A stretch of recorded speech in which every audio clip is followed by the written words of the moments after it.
মনে হচ্ছে যেন কোনো পাহাড় থেকে ঝর্ণা পড়তেছে, বাস্তবে কোনো ঝর্ণা পড়তেছে এইরকম মনে হয়, তাই না?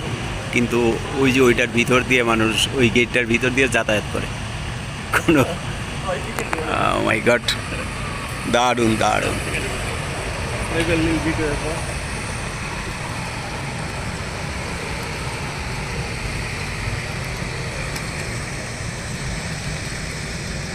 এখানে 1 2 3 মানে 3টা টার্মিনাল আছে, তাও প্রতিটা টার্মিনাল বিশাল বিশাল বড় বড় বড় বড়, অনেক বড়।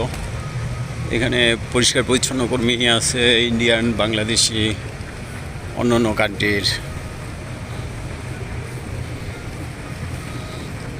আমার কাছে এত ভালো লাগে এই যে আরেকটা ইমিগ্রেশন অফিস, ইমিগ্রেশন কাউন্টার। এই যে দেখেন অটো, আপনি যে নিজে নিজে পাসপোর্ট স্ক্যান করবেন, পাসপোর্ট স্ক্যান করে আপনি নিজে নিজে চলে যাবেন বা আপনি চলে আসবেন। আপনার কারো কাছে পাসপোর্ট দিতে হবে না, ডকুমেন্টস দেখাতে হবে না, কিচ্ছু করতে হবে না। তবে অবশ্যই মনে রাখবেন, যদি সিঙ্গাপুরে ভিসা পান, সিঙ্গাপুরে ফ্লাই করার আগেই আপনার একটা অনলাইন ফর্ম, ইমিগ্রেশন ক্লিয়ারেন্স যেটা, ওইটা আপনার কমপ্লিট করে নিয়ে আসতে হবে। তারপর আপনি শুধু পাসপোর্ট স্ক্যান করলে, 2টা গেট থাকে ইমিগ্রেশন কাউন্টারে। প্রথমটায় পাসপোর্ট স্ক্যান করতে হয়, আর দ্বিতীয়টায় আপনার হচ্ছে করতে হয়, করতে হয়, আপনার ফিঙ্গার দিতে হয়। নতুন আসলে আমার এবার ফিঙ্গার দিতে হয় নাই, কারণ এর আগে আমি ফিঙ্গার দিয়েছি, যার কারণে এইবার ফিঙ্গার দিতে হয় নাই, শুধু পাসপোর্ট স্ক্যান করছি। মনিটরে আমার পিকচার নিয়ে, মনিটরে আমার অটোমেটিক আমার ছবি নিয়েছে। তারপরে আমি এক্সিট হয়ে চলে আসছি, বের হয়ে চলে আসছি। এখন এই যে দেখতেছেন না, সোফায় জায়গায় জায়গায় লোক বৈশা রয়েছে, ঘুমায় রয়েছে। কিছুক্ষণ পরে আমার অবস্থা এরকমই হইব, কারণ অনেক রাত্র, এখন রাত 2টা বাজে। আমি এখন আর বের হব না। সামনে একটা টয়লেট আছে, ওই টয়লেটটাতে গিয়ে করব, আপনি একটু ওয়াশ করব, ওয়াশ হয়ে তারপরে আমি কোথাও রিল্যাক্স হওয়ার চেষ্টা করব, কারণ অনেক জার্নি করছি, অনেক দুপুরবেলা বের হয়েছি বাসা আমার থাইল্যান্ডের হোটেল থেকে। এখন অনেকটা টায়ার্ড আমি।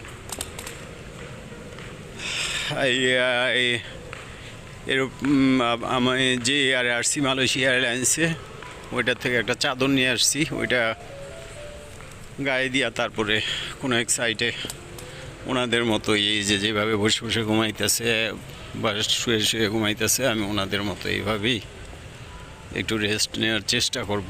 যদি ঘুম আসে ভালো, ঘুম না আসলেও ভালো, সমস্যা নেই। এই যে দেখেন, এখানে আপনার একটা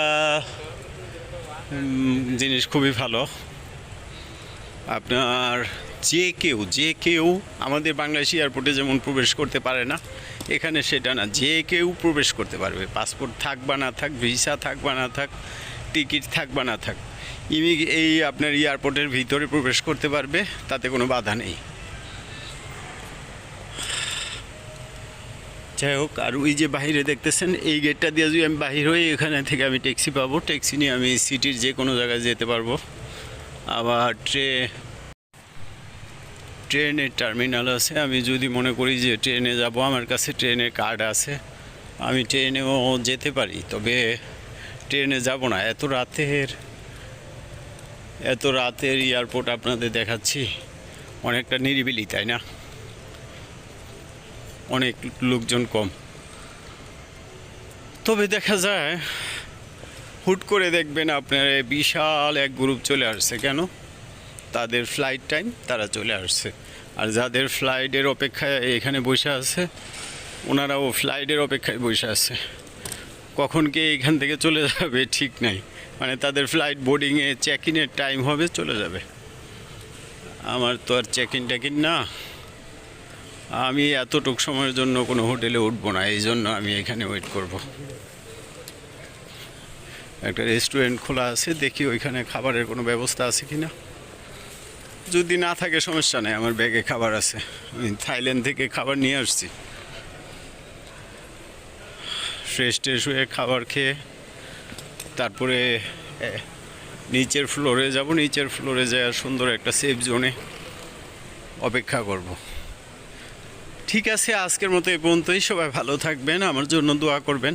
আমি সকল সময় আপনাদের জন্য দোয়া করি, বারবার বলছি, তবে আমার জন্য দোয়া করবেন।